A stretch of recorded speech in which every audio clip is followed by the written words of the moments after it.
Merhaba arkadaşlar, ben Hilal. Özgürlük Yolu kanalına hoş geldiniz. Paul McCartney'e ait zenginlik seminerinden parçalar size çevireceğim. Umarım beğenirsiniz. İyi dinlemeler. Zengin olmak içeriden başlar. Zengin olmayı düşündüğünüz zaman aklınıza ne geliyor? Şık arabalar, büyük evler, dünya seyahati mi hayal ediyorsunuz? Pahalı takımlar giymiş, kocaman prolar tüttüren ve kimin en büyük olduğunu görmek için etrafını süzen şişman adamlar mı? En sevdiğiniz hayır kurumlarına büyük miktarlarda bağışlar yaparak dünyadaki en hakiki ve elle tutulur bir fark yarattığınızı mı hayal ediyorsunuz? Bu, gündüz düşlerinin her biri sizi ya engelleyen ya da hayatınızda daha büyük zenginlikler yaşamaya doğru iten mevcut düşünce şeklinizi ortaya çıkarır. Gerçek anlamda zengin olduğunuz zaman sadece daha fazla paranız olmayacak, aynı zamanda her zaman daha fazlasını yaratabileceğinizi de bileceksiniz. Bu yüzden hiçbir zaman yeterince şeye sahip olmamaktan korkmayacak, içsel bir özgüvene ve mutluluğa sahip olacaksınız. Bu yüzden seminer boyunca zengin olmaktan bahsettiğim zaman sadece bir şeyden bahsediyor olacağım. Zengin olmak, hayatınızı kendi bildiğiniz gibi yaşamaktır. Sınırlarınıza göre değil, olasılıklarınıza göre yaşamaktır.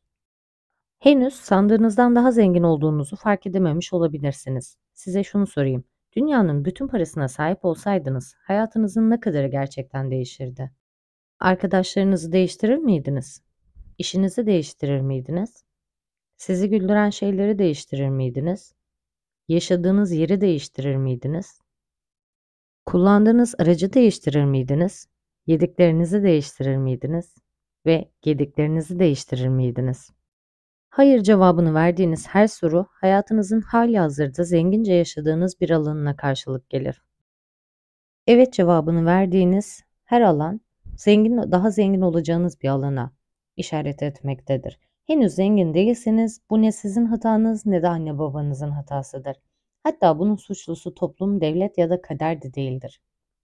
Bu sadece mevcut zenginlik programlamanızın yeterince iyi olmadığını işarettir. Zihniniz bir bilgisayar gibidir ve bir bilgisayar sadece kullandığı yazılım kadar etkili olabilir. Tek bir düşüncenin gücü. Yaklaşık 80 sene önce dünyanın en zengin adamlarından biri, efsanevi sanayici Andre Garnier, servet sahibi olmasının gerçek sırrını keşfettiğine inanmış ve Napol Hill adında genç bir gazeteciyi servetini yaratırken onun sırrını kullanıp kullanmadıklarını öğrenmek için yaşayan en zengin 400 kişiyle görüşme yapmak için görevlendirmiştir. Napon Hill sonraki 20 senesini listelerindeki kişilerin tamamıyla görüşerek geçirdi ve istisnasız hepsinin zengin olmak için aynı basit planı izlediğini keşfetti. Bir süre sonra yayımladığı Düşün ve Zengin Ol kitabında bütün zamanların en çok satan kurgu dışı kitaplarından biri oldu. Carnegie ve büyük başarılara ulaşmış bütün isimlerin hayatlarında zenginlik yaratmak için kullandığı yol sadece şuydu: bütün zenginlikler insan zihniyle yaratılır. Etrafınıza bir bakın. Şu anda oturduğunuz yerden gördüğünüz kaç şey birinin kafasındaki bir düşünce olarak başlamıştır? Bir koltukta mı oturuyorsunuz? Bir binanın, trenin içinde ya da bir bankta mısınız? Oturduğunuz yer bir parksa bile o park birinin kafasındaki bir düşünce olarak başlamıştır. Araba mı kullanıyorsunuz yoksa otobüsle mi yolculuk ediyorsunuz? Bir zamanlar petrol işe yaramaz bulunurdu. Özünde bir atık ürünüydü. Birinin zihni onu atık üründen bugün dünyanın en değerli ticari mallarının arasında yer alan bir şeye dönüştürdü. Sıradaki büyük fikir ne olacak? Hatta o fikir kimden çıkacak? Hatta neden sizden çıkmasın? İnsanlardan sık sık zenginlerin sadece şanslı olduğunu ya da daha çok çalıştıklarını söylediklerini duyarım. Ama gerçek çok daha basittir. Zengin ve fakir arasındaki fark, zenginin düşüncelerinin değerini ayırt etmeyi öğrenmiş olmasıdır. Zenginlik, insanın düşünme becerisinin bir ürünüdür aslında. Zengin düşünen ve fakir düşünen arasındaki farklara biraz göz atalım.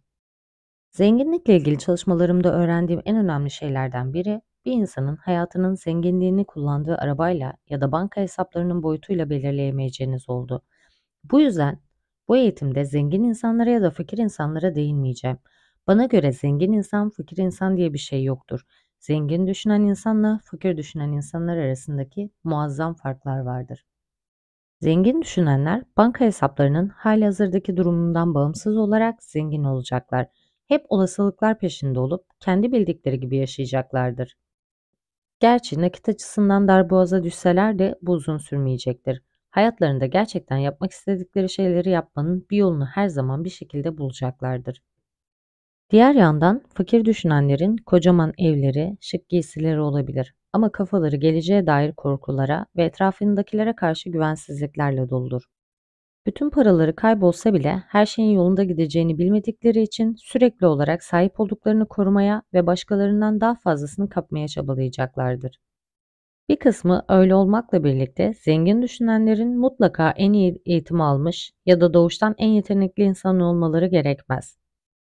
Tek fark para konusunda toplumun geri kalanından farklı düşünmeleridir. Para kazanmanın gizemli bir süreç ya da kozmik bir ödül olmadığının bilincindedirler. Para kazanmak tıpkı cambazlık yapmak ya da bisiklet binmeyi öğrenmek gibi sıradan bir beceridir.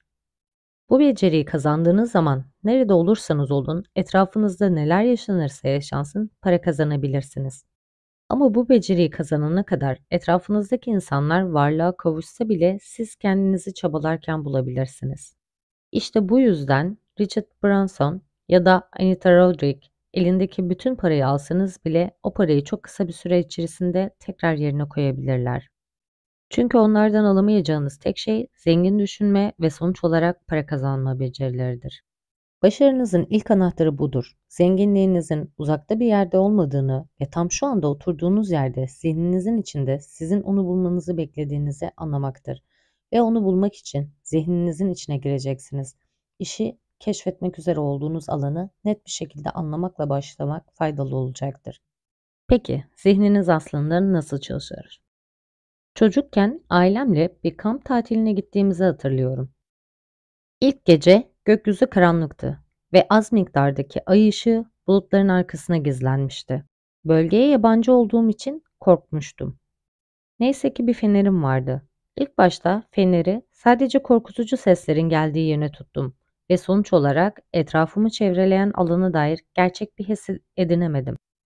Ama bir zaman sonra etrafımın nasıl göründüğünü merak etmeye başladım. Ertesi gün annem ve babamla birlikte çevreyi keşfe çıktık. İkinci gece ışığımın yine fenerle sınırlı olmasına rağmen göremediklerimden artık korkmuyordum. Çevreye acele etmediğim ve dikkatimi yaptığım şeye verdiğim sürece güvende olacağımı bilecek kadar tanıyordum. Şimdi aynı şeyi para kazanma kavramına uyarlayalım. Henüz para dünyasına aşina değilseniz size yabancı hatta biraz ürkütücü gelebilir. Sizi nereye götüreceklerinden emin olmadığınız için belirli şeyleri denemeye istekli olabilirsiniz. Ama size rehberlik etmemi isterseniz sizi paranın ve içinizdeki fenerin yani zihninizin inanılmaz dünyasının temel öğeleriyle tanıştırabilirim.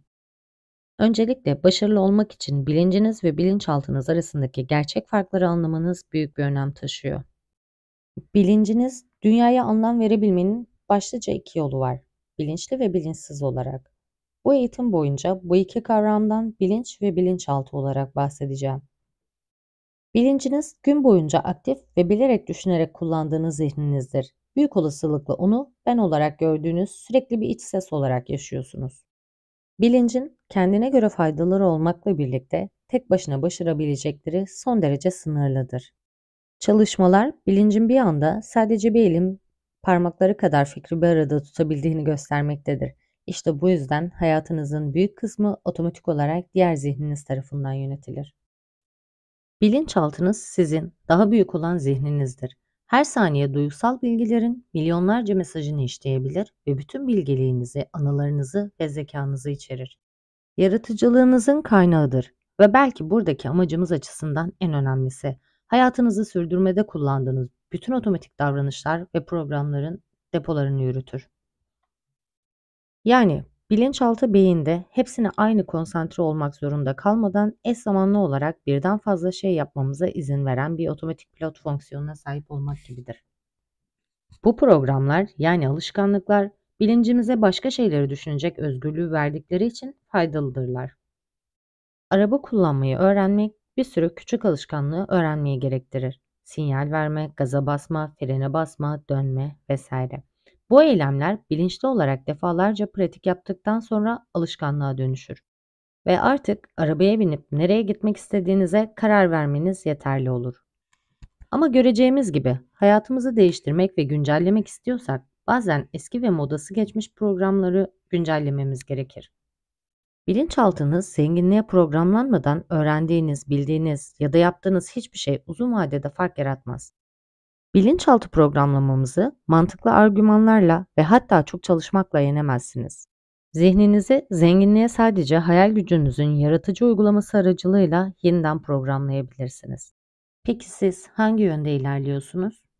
Son 20 yılda üst düzey başarı sağlamış pek çok insana ulaştım ve bazılarının zenginliklerinin keyfini gerçekten çıkarırken diğerlerinin kendini kısıtlı düşüncelerini esir ettiğini fark ettim. Fakirlik programlamasının en ünlü ve finansal açıdan en zengin insanları nasıl etkilediğine dair birkaç örnek vereyim. Maria Carey finansal değeri 100 milyon dolardı ama yakın zamanda verdiği bir röportajda bazen kendini finansal açıdan güvensiz hissettiğini söylemişti. Yakın zamanda verdiği bir röportajda milyarder Martha Stewart şöyle diyor: Hamptons'ta güzel bir evim var ama onun hayallerimdeki yazlık ev olmadığını fark ettim. Tam olarak istediğim okyanus manzarasına sahip değil. Sahip olmak için can atacağım, rustik ahşap döşemeleri yok. Küçük kayığımı bağlayabileceğim küçük bir iskelesi ve bitkilerimi toplayacağım sığ ve sessiz bir koyu da yok.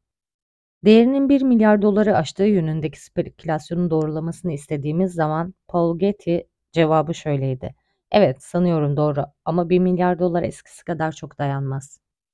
İleriki yaşlarda John Rockefeller aile üyelerinin ona malikanesinde rahat dolaşabilmesi için tekerlekli sandalye alacağını öğrendiği zaman şu cevabı verdi: Sizin için sakıncası yoksa parasını almayı tercih ederim. Umarım artık çok fazla paranızın olmasının sizi zenginleştirmeye yetmeyeceğini anlamaya başlamışsınızdır. En nihayetinde hayatınızın kalitesini yaratacak olan düşüncelerinizin kalitesidir. Bu eğitimde ilerlemeye başladığımızda hem zengin hem de fakir düşünmeye dair mevcut eylemlerinizin daha fazla farkına varacaksınız. Etrafınızdaki insanların zengin ve fakir düşüncelerini de fark etmeye başlayacaksınız. Düşüncelerinin onları nasıl bir yola saptırdığını da kafanızda netlik kazanacak. Zengin düşünmenin sizi daha fazla özgürlüğe ve daha büyük bir zenginliğe yönlendirirken bazen fakirlik mantalitesi olarak da adlandırılan fakir ya da fakirleştirilmiş düşünce sahip olamayacaklarınıza yönelir ve sizi olasılıklardan uzaklaştırır. Sınırsız yaratıcılıkta bir zihne ve sınırsız bir zenginlik kapasitesine sahipsiniz. Tek yapmanız gereken onu nasıl kullanacağınızı öğrenmek. Bu sistem özellikle hipnoz CD'si bilinçaltınızı zenginliklere hazırlayacak, birlikte zihninizi zengin düşünmeye programlayacağız. Bu yüzden bunu yaparken her an etrafınızı çevreleyen zenginlik olasılıklarına dikkat edin. Süreci şu anda başlatmak için yapabileceğiniz basit bir egzersiz vereceğim. Öncelikle gerçekten zengin olmanın, hayatınızı kendi bildiğiniz gibi yaşamanın, sınırlarınıza göre değil, olasılıklarınıza göre yaşamanın nasıl bir şey olacağını düşünün. Birkaç dakika durup hayatınızın aşağıdaki alanların her birinde nasıl olacağını düşünün. İlişkiler, kariyer, aile, sağlık, boş zaman etkinlikleri ve maneviyat. Lütfen madde madde bu 6 alanda hayatınız nasıl olacak bunu yazın. Şimdi de en yüksek değerlerinizi belirleyelim. Zengin bir hayat sürmenin olumlu farklılıklarına dair bir his edindiğiniz zaman sonucunda yapabileceğiniz, olabileceğiniz ya da edinebileceğiniz en önemli 4 şeyi kağıda dökün. Bu 4 şey şu an hayatınızda daha büyük zenginliklere sahip olmakla ilişkilendirdiğiniz en yüksek değerlerinizin simgesidir. Bu eğitimde tekrar tekrar döneceğimiz temel işlevsel prensiplerden biri şudur: Neye odaklanırsanız ondan daha fazla elde edersiniz. Fakirlik ve yokluğa odaklanırsanız hayatınızda bu durumları daha fazla yaşama eğiliminde olursunuz. Sahip olduğunuz zenginliğe odaklanırsanız daha fazla zenginlik elde etme eğilimi gösterirsiniz. Sürekli olarak yaratmak istediğiniz şeye, bu örnekte daha büyük bir özgürlük, daha büyük bir finansal bolluğa odaklanmak için bilinçaltınızı yeniden programlayacağımız hayati önem taşıyor. Kendinizi zengin hissetmeye ve varlıklı bir insan olarak görmeye başlayınca finansal bolluğunuzun arttığını kendi gözlerinizle göreceksiniz. Düşünce ve duygularınız da zenginleştikçe hayatınızda çok daha fazla özgürlük deneyimleyeceksiniz. Burada mış gibi yapmaktan bahsetmiyoruz. İnsanlar zengin olmayı sıklıkla sadece çok para sahibi olmak olarak tanımlarlar ve zengin hissetmenin yolunun kendi kafalarındaki milyoner fikrine göre davranmaktan geçtiğini düşünürler. Zengin hissetme girişimi olarak pahalı kıyafetler, gösterişli arabalar ve mücevherler alırlar. Bu bir noktaya kadar işe yarayabilir ama hayal bile edemeyeceğiniz bir hızla geri tepebilir. Ödünç simakuniniz ya da Rolls Royce'unuz önüne yaklaşırken kendinizi zengin hissedebilirsiniz ama kredi kartı ekstreniz gelip nasıl ödeyeceğiniz konusunda hiçbir fikriniz olmadığı zaman ne kadar zengin hissedeceksiniz acaba? Birlikte geçireceğimiz zaman boyunca neredeyse kesin olarak nereden çıktığını anlamadığınız bir paranın gelişine şahit olacak, zengin hayatınızın gerçekten başlaması, zengin olmanın içsel tecrübesini büyütmenizle mümkün olacak. Bir an için durun ve hayatınıza haz, tatmin ve anlam katan bir şey düşünün. Sevdiğiniz birini mi düşündünüz? Keyif aldığınız bir etkinliği mi? Güzel bir gün batımını mı? Sağlığınızı mı? Mutluluğunuzu mu? Pek çok insan hayatına en büyük zenginlik duygusunu katan şeylerin çoğu zaman fazla paraya mal olmamasına şaşırır. Önümüzdeki birkaç hafta içinde algısal filtrelerinizi, zaten ne kadar zengin olduğunuzu, hayatınızın ne kadarını kendi bildiğiniz gibi sınırlarınıza göre değil, olasılıklarınıza göre yaşadığınızı fark edecek şekilde sıfırlayabilirsiniz. İşte benim bugün yaşadığım parayla ilgisi olmayan zenginlik anlarımdan birkaçı. Mutlu anıları canlandıran sevdiğim bir CD'yi dinledim. Arkadaşlarımla sadece eğlenerek zaman geçirdim. Ve köpeğimle parkta yürüyüş yaptım. Hepimiz her gün buna benzer anlar yaşarız. Tek sorun o anları yok saymaya, hoşlandığımız ve henüz olmasını istemediğimiz şekilde olmayan şeylere odaklanmaya şartlanmış olmamızdır. Hayatınızın her gün zengin hissettiğiniz pek çok alanını bulup çıkarmayı kendinize görev edinin. Günlük hayatınızdaki bolluğun ve zenginliğin daha fazla bilincine varmanızı sağlayacak her şeyi arayarak başlayın. İşinizden zevk aldığınız, beğendiğiniz bir şeyi satın aldığınız, desteklediğiniz bir kampanyaya bağış yaptığınız, hatta bir restorana canınız ne isterse ısmarlayabileceğinizi bilerek girdiğiniz o anlarda dünyanın en varlıklı milyarderinin yaşadığı içsel tecrübenin tamamen aynısını yaşamaktasınız. Unutmayın, neye odaklanırsanız ondan daha fazla elde edersiniz. Gün içinde zengin anlarınızı fark etme pratiğini ne kadar tekrarlarsanız o kadar fazla zenginlik anı yaşarsınız. İçeriden dışarıya zenginlik yaratmanın ikinci yolu en yüksek değerlerinizi yaşıyor olmanın nasıl bir duygu olduğuyla kendi çağrışım bağlantınızı kurabilmektir. En yüksek değerlerinizle bağlantı halinde olduğunuz zaman en zengin düşüncelerinizi düşünür ve doğal olarak sizi dışsal zenginliğe yönlendirecek önlemleri almaya yönelirsiniz. Şimdi birlikte yapacağımız egzersizi önümüzdeki 3 hafta boyunca her gün en az 3 kere tekrarlayın. Bu uygulama bilinçaltınızı hayal dahi edemeyeceğiniz bir şekilde zenginliğe programlayacaktır. Öncelikle şu an ekranda gördüğünüz tablo gibi kendinize bir tablo oluşturacaksınız. Para sahibi olmanın ve zengin olmanın size sağlayacağı 4 faydayı numaralandırılmış kutulara birer cümle olarak yazmanızı istiyorum. Bu cümlelerin altına o cümlenin size fayda sağladığı değeri yazmanızı, çağrıştırdığı değeri yazmanızı istiyorum. Şimdi ilk iki amaca ulaşmanın tam olarak nasıl olacağını gözünüzde canlandırın ve bunu yaparken sağ elinizin baş ve orta parmaklarını birbirine sıkıca bastırın. Kendinize şu soruyu sorun. Bu ilk iki amaca ulaşmak bana tam olarak ne sağlıyor? Benim için ne yapıyor? Bana ne veriyor? Bir sonraki kutuya bunu tarif eden bir şifre sözcük yazın. Benim cümlelerimi ekranda görüyorsunuz. Bu iki cümlenin bana sağladığı fayda hayattan daha fazla keyif almak, yani numaralandırılmış kutuya keyif almak yazabilirim. Sonra 3 ve 4 numaralı kutulardaki amaca ulaşmanın nasıl olacağını gözünüzde canlandırın. Bunu yaparken sol elinizin baş ve orta parmağını birbirine bastırın. Yanındaki kutuya bunu tanımlayan bir şifre sözcük yazın. Benim yenilik ve aşk olan kutularımın birleşiminden çıkan kısım aslında değerli olmak, kendimi daha değerli hissetmek. Şimdi elinizde iki kutunun içerisinde benim için keyif almak ve değerli olmak şeklinde iki cümlem var. Bu ikisini düşüneceğim. Hayatımda bunlara sahip olmak bana tam olarak ne veriyor, ne katıyor? Bunu gözümde canlandırırken bütün elinizin parmaklarını birbirine sıkı sıkı bastırıyorsunuz. Sağ ve sol elinizin parmaklarını birbirine bastırırken bu zenginlik duygusunu hayatınızın bütün alanlarını taşıdığınızı hayal edin. Kendi kendinize zenginim diye düşünün.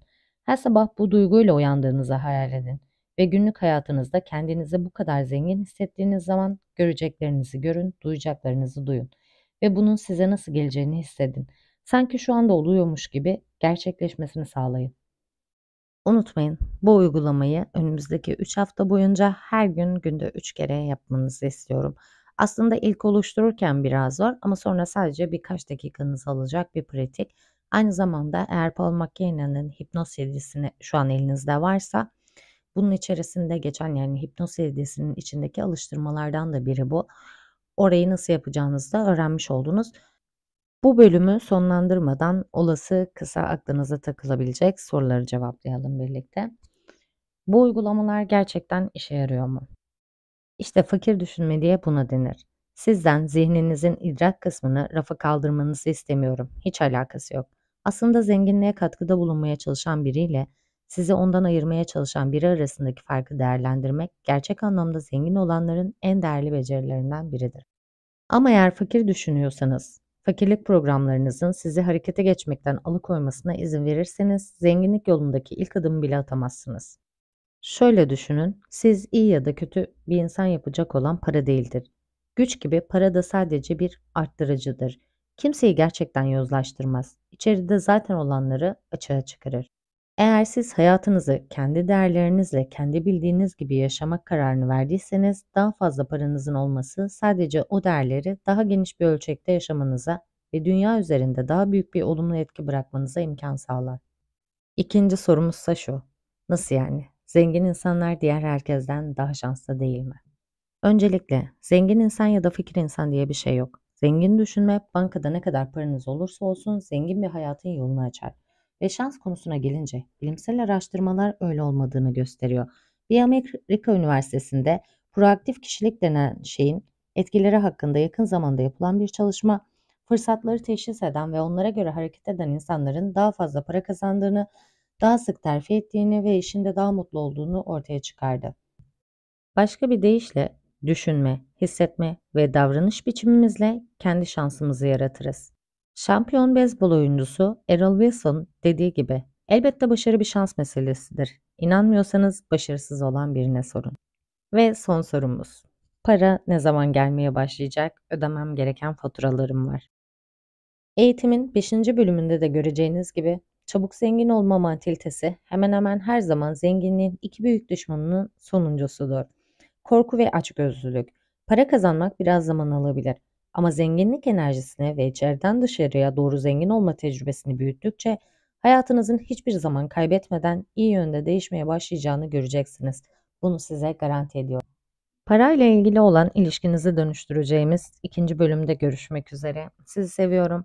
Arkadaşlar, videoyu beğendiyseniz beğenmeyi, yorum yapmayı ve kanala abone olmayı unutmayın. Kendinize iyi bakın. Görüşmek üzere. Hoşça kalın.